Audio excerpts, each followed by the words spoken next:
À Stockhem, les travaux vont bon train pour supprimer le passage à niveau. L'objectif est de le remplacer par un tunnel souterrain.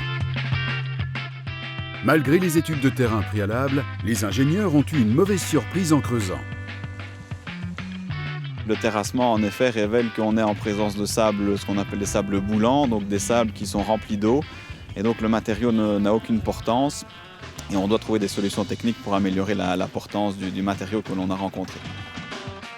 Ici, dans le temps, probablement, il y a des milliers d'années, passait un bras de semois qui a été rebouché, si vous voulez, au fur et à mesure du temps.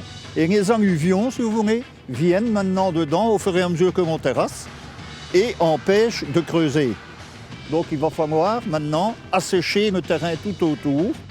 On a eu la visite d'un géologue de l'Université de Liège qui est venu nous faire l'analyse du site rocheux en présence. Donc on essaye de recouper tous les avis des experts et des spécialistes pour tenter de s'en sortir de cette situation un peu particulière.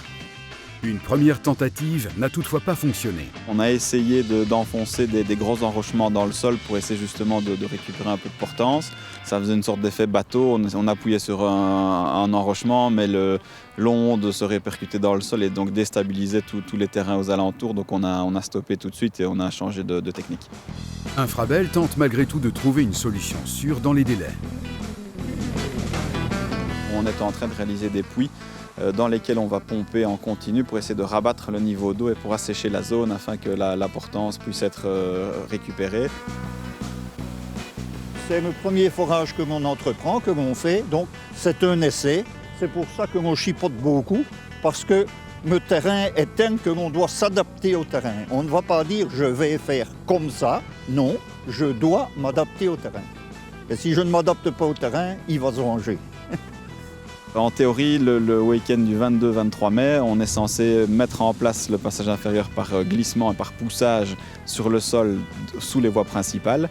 Et donc de maintenant au 22 mai, c'est un peu la course contre la montre pour s'en sortir et faire jaillir comme ça un tunnel en béton armé sous les voies. Cette technique fonctionnera-t-elle ou les ingénieurs devront-ils imaginer une autre solution créative ?